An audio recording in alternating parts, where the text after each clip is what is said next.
তো চার দফা। এক, সরকারকে আগামী 100 দিনের মধ্যে জুলাই গণহত্যার দৃশ্যমান বিচার শুরু করতে হবে এবং গণহত্যাকারী আওয়ামী লীগকে প্রথমে নির্বাহী আদেশে, তারপরে আদালতের মাধ্যমে এবং সবশেষে রাজনৈতিক সমঝোতায় সাংবিধানিকভাবে নিষিদ্ধের ব্যবস্থা করতে হবে।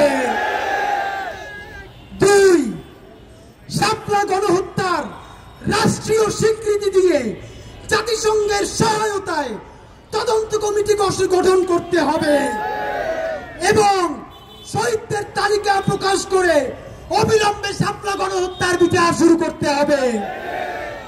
নাম্বার 3, পিলখানা নিয়ে কমিশন হয়েছে, আমরা জানি না সেই কমিশনের রিপোর্ট সরকার প্রকাশ করবে কিনা। সুতরাং পিলখানা হত্যাকাণ্ড নিয়ে গঠিত কমিশনের পূর্ণাঙ্গ প্রতিবেদন জনসম্মুখে প্রকাশ করতে হবে। এই 4 নাম্বার দাবিটা সরকারের কাছে নয়, BNP, Jamaat Islami, NCP, AB party, ইসলামী আন্দোলন থেকে শুরু করে আপনাদের সবার উদ্দেশ্যে জুলাই জনতা বলছি, বাংলাদেশের সকল রাজনৈতিক দলের আগামী নির্বাচনী ইশতেহারে গণহত্যাকারী আওয়ামী লীগের পূর্ণাঙ্গ বিচারের বিষয়ে স্পষ্ট ধারা উল্লেখ থাকতে হবে।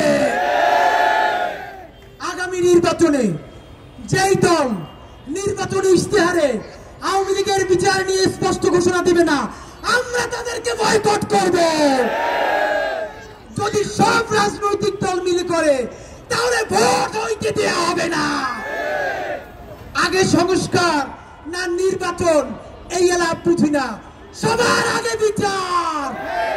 বিচার এই কর্মসূচি আপনাদেরকে বলছি, আগামী 100 দিনের মধ্যে এই 4 দফা কর্মসূচির যদি বাস্তবায়ন না হয়, আওয়ামী লীগের বিচার এবং তাদের নিষিদ্ধের বিষয়ে যদি কোনো কার্যকর ভূমিকা সরকার গ্রহণ না করে, আগামী 36শে জুলাই মানে 5ই আগস্ট শাহবাগে দুপুর 2টায় এইখান থেকে সচিবালয় ঘেরাওর জন্য মার্চ ফর বাংলাদেশ কর্মসূচি হবে।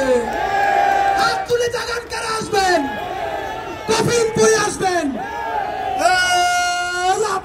সংগ্রাম, ক্ষমতা না জনতা, হাসিনা না জনতা, দিল্লি না জনতা, দিল্লি না ঢাকা, দিয়েছে তো রক্ত, রক্তের বন্যায় আবু সাইদ মুক্ত, শাপলার বাংলায় আওয়ামী লীগের ঠাঁই নাই, জুলাইয়ের বাংলায়